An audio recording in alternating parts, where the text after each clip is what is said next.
So, good morning, everyone. Jay Marians, good day. No? And today, welcome to the chapter 4 of Media Information Literacy entitled The Media Codes. Okay, so this chapter will topic everything about how media is being processed before it is being published. Okay, so to start, let's proceed with the discussion, or let's proceed to the objectives first. We have five objectives for today. First, we have recognize the codes and conventions present in a media text. Next is analyze a media materials or a material based on codes and conventions. Understand the significance of codes and convention in media and evaluate a media materials based on representations and justify the need to analyze media representations. Good. Now, there should supposedly an activity if we are in person discussion. Since we're online, we'll just have to go through with some slides. Okay. Next, look at this. Now we have Ariel, Nutella, we have Coca-Cola, Nike, HD Glow, and of course Jollibee. No, have you ever tried to ask, or have you ever tried to wonder why these certain this company use these kind of colors, uh, pattern and design? No, every time they do advertisement. No, just like for example, in in Ariel, no? Why do you think Ariel keeps on using color white and color green, no? Why Nutella always represent morning? Why Coca-Cola always represents couple, no? Or family? And why did the the Nike slogan says just do it, no? A fair glow for pink. And why is it that Jollibee always uses blackish red, no? So in this context, we will be learning uh, to understand them, no? First, there are what we call representation in every material that a media is giving us. So for example, in Ariel, no, they're using white because white symbolizes purity and green symbolizes cleanness, no? And Nutella always makes you wake up every morning with excitement, okay? Because Nutella encourage everyone to take their breakfast, while Coca-Cola company also encourage um, passion, love, affection, because just like their statement, no, that taste the feeling, okay? And just do it for Nike because it is telling us to wherever we go, we can use them whenever we want it. Okay, and fair glow. Of course, if you're white, yeah, imagine if they're going to use black color and Jollibee Chicken Joy or the Jollibee, they are using blackish red because in a color theory, in color psychology, these colors make us more hungry and excited to eat. Okay, so that's the representation of how that's how media construct a certain kind of representation for us to believe, in such idea. And that's part of also information installation for the viewer to the viewers. Next, let's talk about the roles of information providers. Information serves as different purposes. It's true. Proper use of information depends on how well you can identify information you need and your ability to locate, understand, and evaluate available information. Ask yourself, what is the information for? No? If you are an information literate individual, you would ask first, what is the information for? And after that, you can easily source the information. What sources will provide quality information for your chosen topic, and that is part of the characteristic of a good, of what we call information literate individual, the ability to locate where the information is. Now, media and other providers of information play different roles to meet our different information needs. We often hear that the role of media is to inform and to educate. In fact, there is difference between the two. What do you think is the difference between media to inform and to educate? Well, according here, when we talk about media to inform, is to provide relevant data on a specific subject. For example, if you want to know the rule of subject verb agreement, it says the subject is singular, the verb is singular. That's fine. Okay? But when you go deeper, no, in understanding and the application, that's when media become an educator to you. To educate is to go beyond providing relevant information by helping people gain a deeper knowledge to additional data, context, and analysis of information. So, hindi lang yung subject-verb agreement, no? Kundi the deeper understanding of the rule of subject-verb agreement. Next is the roles of media providers. Of course, we have to facilitate teaching and learning environment or process. No? Just like what we're doing, we're using media for me to facilitate the teaching, and you're using media to facilitate the learning process, to provide access to all type of information. No? And it's a gateway to information. That's the role of media. No? Whenever we want to know more about certain information, we use media.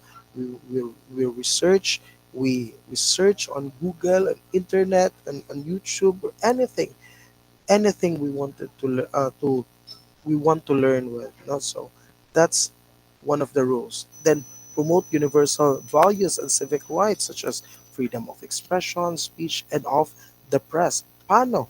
How do media promote universal values in a way, class, that uh, people or freedom fighters and speech what we call of this promoters use media, no, to record themselves to easily get the information across, no, get the information reach you, no. They use media to do that, no. Kagaya ng uh, we learn about the EDSA Power Revolution 1, no? Because of media. We learn about the problem, no, concerning the Gaza and the Israel because of media. That's universal values and civic rights, no? Also serve as society's collective memory, no? We don't know about the life of Dr. Jose Rizal, but because of media, we've learned about them. Sasabihin mo, sir, what if those 1950s wala pa namang computer? How did media help people back then if wala pa namang technology? Well, when we talk about media, the singular term for that is actually medium. When we talk about the medium, it's a tool. And one of the tools that we're using back before was actually a book. And even as I speak, we are still using the book as a medium, okay, to that serves as collective memory for us. Whenever we want the information, we could easily use it, okay. And to gather more information for preservation and to preserve cultural heritage. Are you familiar with Apu Wangod? Apu Wangod is the oldest and the oldest tattoo artist in the Philippines. But because of one YouTuber or one post on social media, no, featuring her doing tattoo, because of that, uh, lots of people went to her place. No, lots of people went to her place just to what? To to learn how to yes, to learn how to tattoo. No, because that's part of media. No, that's part of media to educate us, to help us understand how to do things around, no? So, imagine if hindi yun na post yung record ng pagtatato, no? Probably we will never know, no, kung uh, meron palang ganyang klaseng culture sa Philippines, no? But because of that, the culture is being preserved, no? Next is to entertain. Of course, we watch videos, we watch news, we watch animes, we watch K dramas, and anything. No, that's part of entertainment. That's one of the rules of media as a provider of information. Next, codes and conventions of media. No, the medium is the message. A statement by Marshall McLuhan way back in 16 or 1964. is among the first and the most famous quotes in the study of media and information. McLuhan was studying how culture and society are affected by the means which information is conveyed. No? According to McLuhan, media affects us not only through the information they delivered, but also through their language and codes and convention. No? Hindi lang daw yung message na automatically na layunin ng media na iparating sa atin, but of course, the way the media is delivered, it also affects us, no? And it says the medium is the message. Now, what do you mean by medium? It's a tool, and the tool itself is a message. For example, uh, I will hand you out a letter, no, stating that there's a black letter and nakalagay doon from the office of the principal, and the color of the envelope was actually color black. No, what does that imply? What does that imply? No, it implies that it might be a warning, no, to you. So without you haven't read the message yet, and yet you were already able to interpret that the media or the message might be dangerous for you, might be somehow uh, not good for you, no? According to UNESCO, to be a media information literate, one must know how information and ideas and meaning are communicated, no?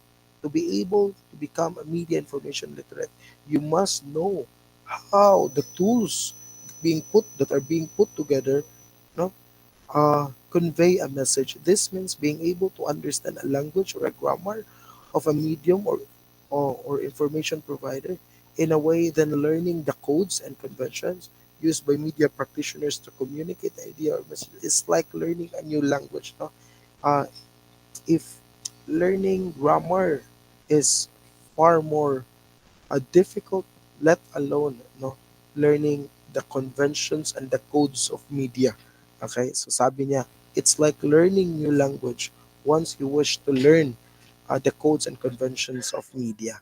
Next, let's talk about the codes and conventions of media, the technical, the written, the audio codes, and the symbolic. When we talk about technical codes, this includes um, camera angle, shot types, and lighting, no?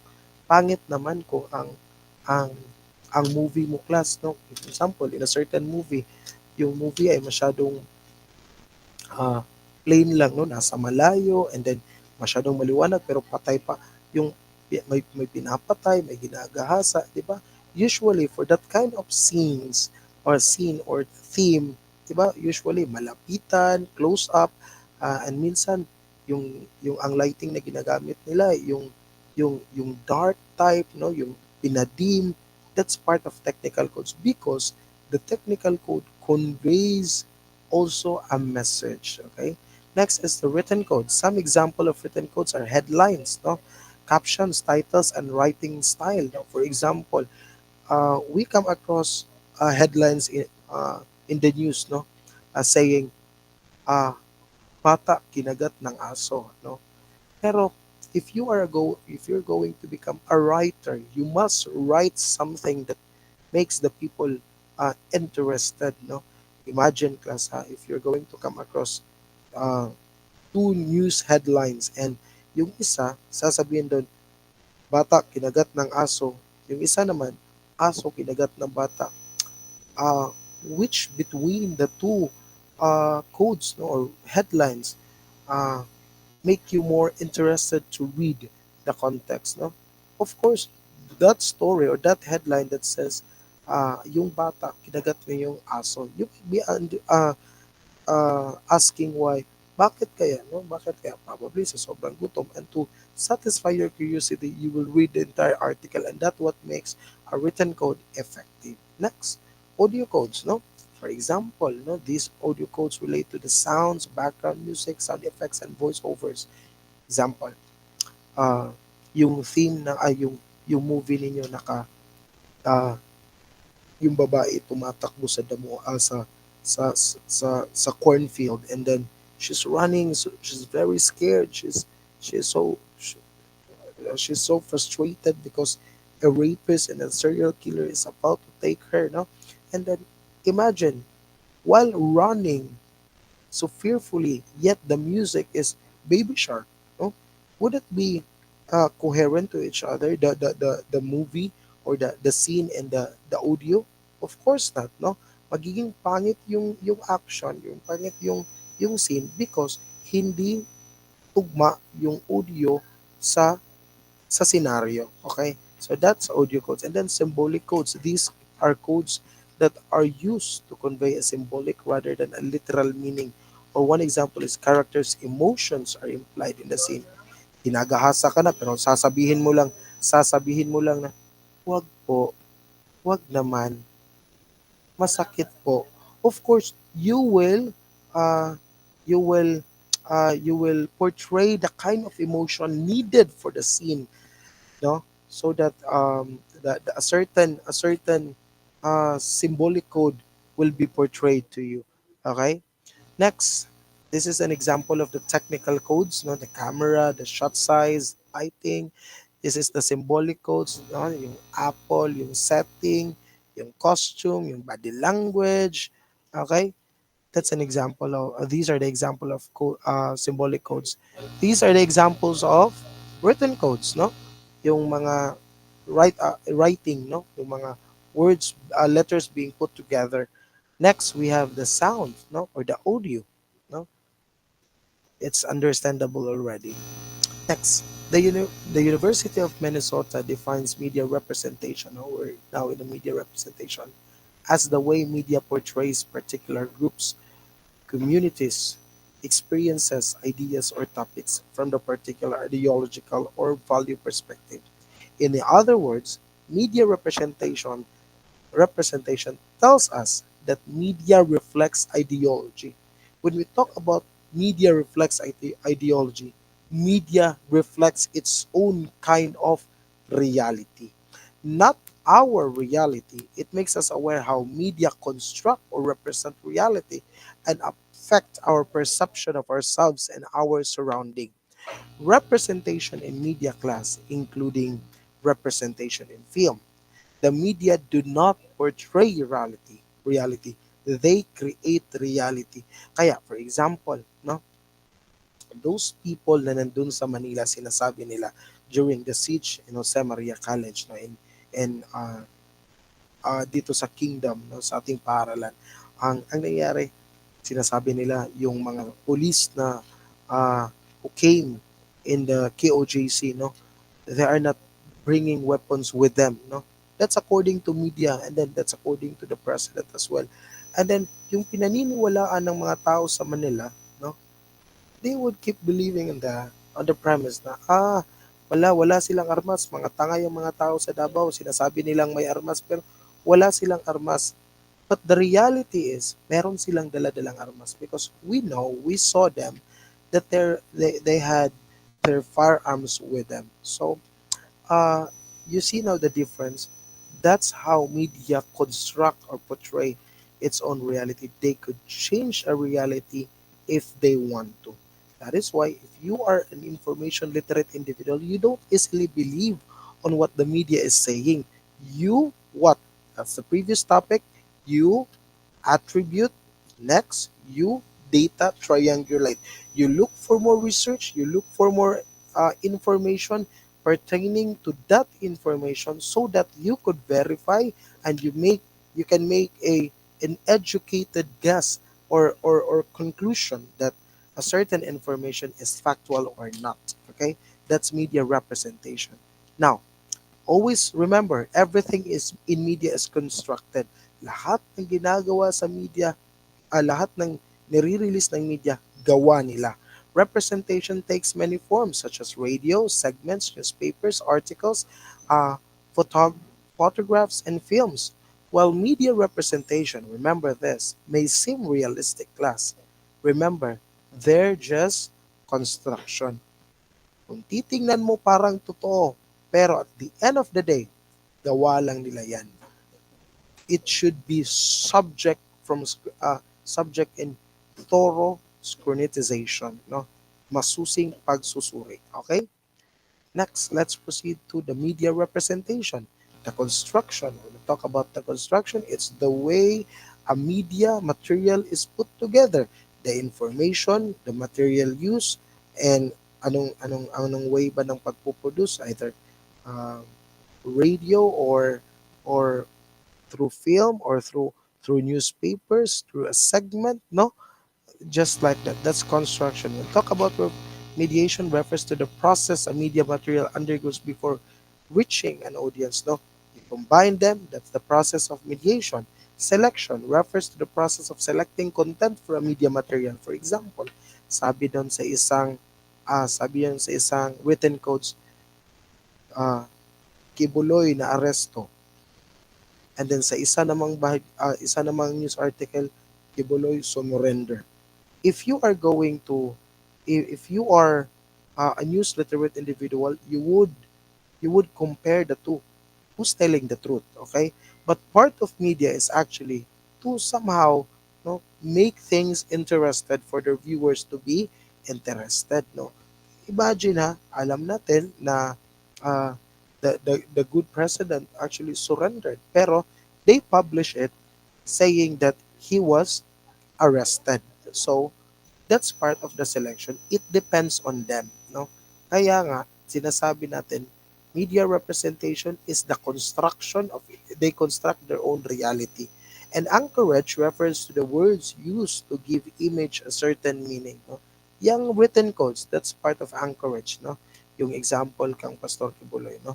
He was arrested, but the fact he surrendered. Next, stereotype refers to the oversimplified representation of a person or thing, no? Just like sa pangyayari ni ni Inday Sara, no? Always nilang ginagamit yung yung yung issue ni Inday Sara sa kanyang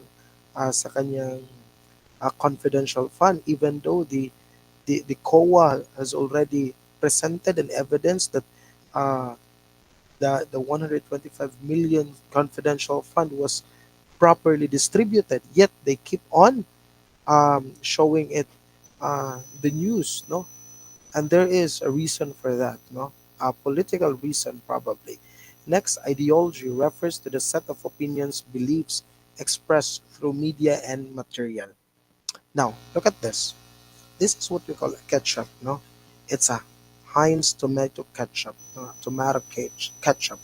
Now, if you notice, the bottle, no, is from made out of tomato.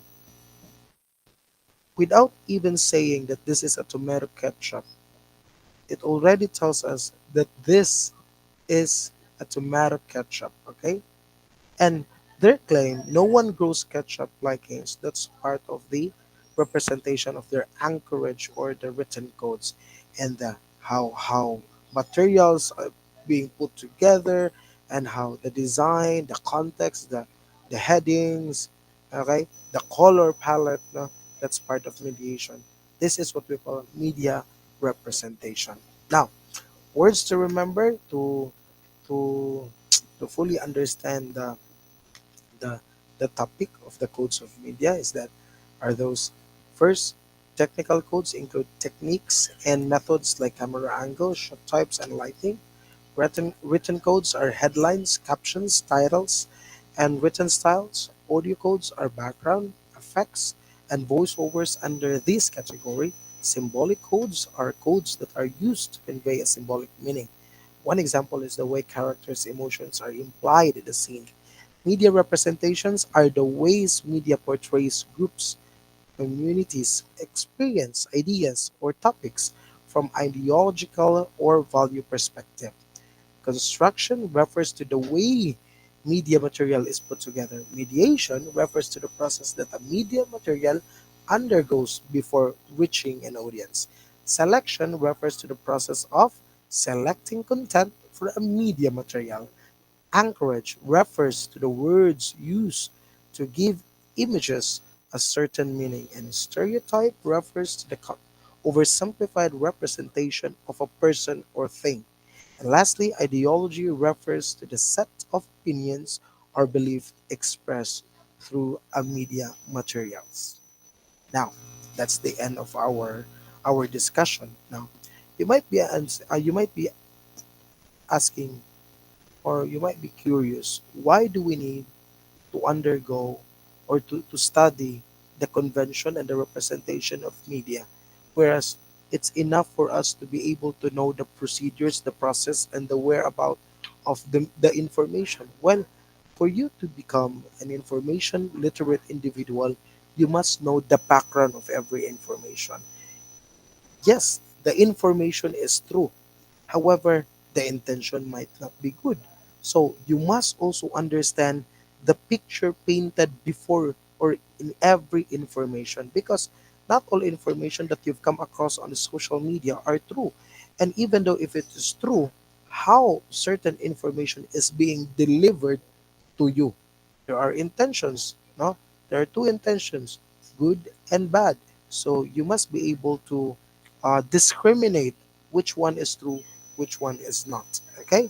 For you to be able to become a media information literate individual. I hope you learned something new today, class, and I am happy to say that we're done with our what we call of this our discussion for the entire chapter 4. Okay? So please prepare for your examination and see you around. Bye for now. This is Sir Chatro Sagat. Bye.